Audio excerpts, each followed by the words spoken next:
नमस्कार, आप देख रहे हैं सबसे बड़ा मुद्दा। मैं हूं आपके साथ राहुल राजपूत। शाहजहांपुर में गंगा एक्सप्रेसवे के शिलाधार वाले कार्यक्रम में पीएम ने सीएम योगी की जमकर तारीफ की। उन्होंने उन लोगों का मुंह बंद कर दिया जो दिल्ली लखनऊ में दूरी की बात करते थे। यही नहीं, बीजेपी का यूपी फेस पर सवाल उठाने वालों का भी पीएम ने मुंह बंद कर दिया है। ऐसे में सवाल उठता है, मोदी योगी जब साथ साथ होंगे तो विरोधी के हाथ खाली ही रहेंगे। पीएम के उपयोगी वाले प्लान से 22 में बीजेपी की जीत तय है। पीएम ने साफ कह दिया कि योगी बहुत उपयोगी है। ऐसे में सीएम कैंडिडेट पर सवाल जो उठाए जा रहे थे और किसी भी संशय जो जाहिर किया जा रहा था उस पर विराम लग गया है। साथ ही गंगा एक्सप्रेसवे की आधारशिला रखे जाने के बाद इस इलाके की कुल 75 विधानसभा सीट बीजेपी ने सुनिश्चित कर ली है।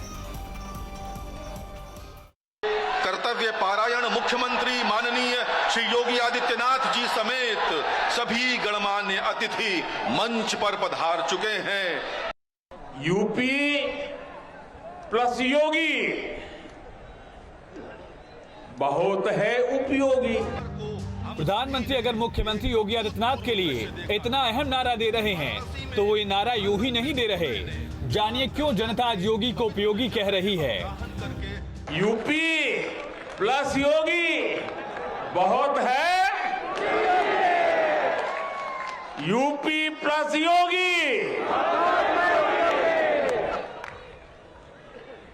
यूपी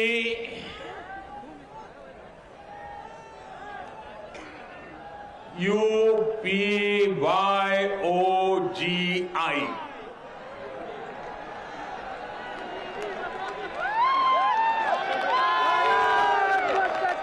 यूपी प्लस योगी बहुत है उपयोगी। पीएम ने प्रदेश के मुख्यमंत्री को क्यों उपयोगी कहा, इसे अगर समझना हो तो शाहजहांपुर के मंच पर चल रही मंत्रणा वाली तस्वीर की बारीकी को आपको समझना चाहिए। दरअसल सीएम योगी के शासनकाल में कई ऐसे सुधार हुए जिसकी उम्मीद किसी ने नहीं की थी। मसलन बेजोड़ कोविड प्रबंधन, करीब 80 लाख मुफ्त बिजली कनेक्शन, गन्ना किसानों को रिकॉर्ड गन्ना भुगतान, सड़क और एयर कनेक्टिविटी, माफियाओं पर बुलडोजर। बुलडोजर तो गैर कानूनी इमारत पर चलता है, लेकिन दर्द उसको पालने पोसने वालों को होता है। प्रधानमंत्री हर महीने यूपी में रैली करते हैं, लेकिन ऐसा पहली बार है जब मुख्यमंत्री योगी की उपयोगिता पर प्रधानमंत्री ने इतना जोर दिया। मतलब साफ है कि 22 के महासमर में सीएम फेस पर कोई संशय नहीं होना चाहिए। Team news state.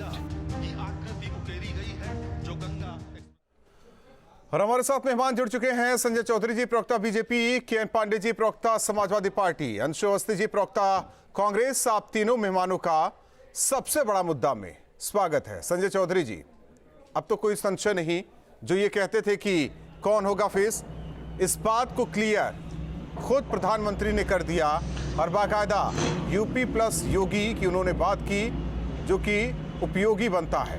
जाहिर तौर पर हालांकि विपक्ष की तरफ से कटाक्ष किया जाएगा।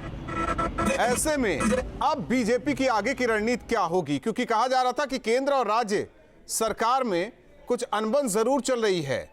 पिछले दिनों की अगर बात करें जब दिल्ली दौरे पर होते थे सीएम, लेकिन अब तो सब कुछ शीशे की तरह साफ है। देखिए, कुछ लोगों ने, विपक्ष के लोगों ने भय, जिनको लगता है कि वो अपराधियों के समर्थक हैं, उन्हें लगता, योगी जी को जो भय लगता था उनसे, इसलिए उन्होंने इस भ्रम को फैलाने का काम किया कि योगी जी के नेतृत्व पर सवाल उठाया। लेकिन योगी जी और मोदी जी की जोड़ी ऐसी है जो विश्वसनीयता का पर्याय है, ईमानदारी की इबादत है और विकास का पर्याय है। तो इन तीनों के आधार पर भारतीय जनता पार्टी की ये अद्भुत जोड़ी, जिसने गांव, गरीब और किसानों के कल्याण के लिए काम किया है, जनता के दुख दर्द में उसके साथ हमदर्द रहा है और विकास के जिस प्रकार से नई इबादत लिखी है, यह विलक्षण नेतृत्व उत्तर प्रदेश को मिला है और इसी नेतृत्व के आधार पर भारतीय जनता पार्टी चुनाव में जा रही है। जैसे आज गंगा एक्सप्रेस हाईवे के शुभारंभ के अवसर पर इस नेतृत्व ने दिखाया है कि कैसे ये विपरीत समय में 100 साल की सबसे बड़ी महामारी कोरोना में भी जमीन पर रहते हैं और राजनेता भले न दिखते हो, योगी जी जमीन पर दिखते हैं, लोगों के बीच में जाते हैं और उत्तर प्रदेश में सबसे बेहतर कोरोना के प्रबंधन का काम करते हैं। सपा और भी जोड़ना चाहते हैं। आज अपने संबोधन में पीएम ने एक बार फिर बुलडोजर का नाम ले लिया, जो विपक्ष सुनना ही नहीं चाहता, खासकर समाजवादी पार्टी। देखिए, हम लोग राजनीति शास्त्र के विद्यार्थी रहे हैं जी। अरे क्या बात कर रहे हो? और भ्रष्टाचार के निवारण के लिए ही सरकारें बनती हैं। सरकार का काम है कि भय को समाप्त करे, को समाप्त करे और भ्रष्टाचार का निवारण करे। भारतीय जनता पार्टी की सरकार ने भय फैलाने वाले लोगों को। ठीक है, एक छोटा सा जवाब केएन पांडे जी, उपयोगी पर बात करेंगे या बुलडोजर पर बात करेंगे? देखिए राहुल जी, मैं आज आप जिस पे कहिए मैं जवाब उसी पे शुरू करता हूं। आप कहिए तो मैं बुलडोजर से शुरू करूं, आप कहिए तो मैं उपयोगी से शुरू करूं। जहां तक बुलडोजर का सवाल है, आज लखीमपुर का वो किसान जिसको जीप से रौदा गया, उसका परिवार इंतजार कर रहा है कि जब मिस्टर टेनी के घर पे बुलडोजर कब चलेगा। बादा के अंदर अमन त्रिपाठी का परिवार इंतजार कर रहा है कि उनके बेटे की हत्या करने वालों के घर पे बुलडोजर कब चलेगा। गोरखपुर के अंकुर शुक्ला के पिता इंतजार कर रहे हैं कि उनके बेटे की हत्या करने वालों के ऊपर बुलडोजर कब चलेगा। कहां है बुलडोजर? हम तो सवाल कर रहे बुलडोजर कहां है। लखीमपुर के किसानों को न्याय कब मिलेगा? अजय मिश्र टेनी के घर पे बुलडोजर कब चलेगा? कहां है उत्तर प्रदेश के मुख्यमंत्री का बुलडोजर? इंतजार कर रहा उत्तर प्रदेश की जनता। और उपयोगी नहीं है, किसी भी क्षेत्र में उपयोगी नहीं है, चाहे रोजगार देने का सवाल हो, चाहे कानून व्यवस्था का सवाल हो, चाहे निषाद समाज को आरक्षण देने का सवाल हो, और तो और हद हो गई। उत्तर प्रदेश के अंदर हार के डर की बौखलाहट पीएम और सीएम के अंदर इतना है कि हमारे पार्टी के नेताओं के घरों पे आईटी का रेट बढ़ रहा, आईटी का रेट बढ़ रहा। डरे और सहमे उत्तर प्रदेश के मुख्यमंत्री और देश के माननीय प्रधानमंत्री जी। मैं तो जानना चाहता हूं कि बुलडोजर कहां है आपका। ठीक है, अब जान लीजिए संजय चौधरी जी, एक छोटा सा जवाब दे दीजिए। उत्तर प्रदेश छोटा सा जवाब, बुलडोजर कहां है? केएन पांडे जी ढूंढ रहे हैं, लेकिन इसी बुलडोजर पर बयानबाजी अखिलेश यादव करते हैं। अंशु अवस्थी जी आपके पास आएंगे, लेकिन संजय चौधरी जी सुन तो लीजिए पांडे जी, आपको मुझे लगता है दिख नहीं रहा होगा उत्तर प्रदेश के सबसे बड़े माफिया जिनके नाम से पूर्वांचल खराया जाता था, वो माफिया जो अपने इशारे पर उत्तर प्रदेश में ठेकेदारी बांटा करते थे, वो माफिया जिनके आधार पर आपकी अफसरशाही काम करती थी, वो कहां है? वो माफिया कहां है? माफिया सरगना कहां है? वो कुत्ते कहां है? वो अपराधी एक नाम बता दीजिए।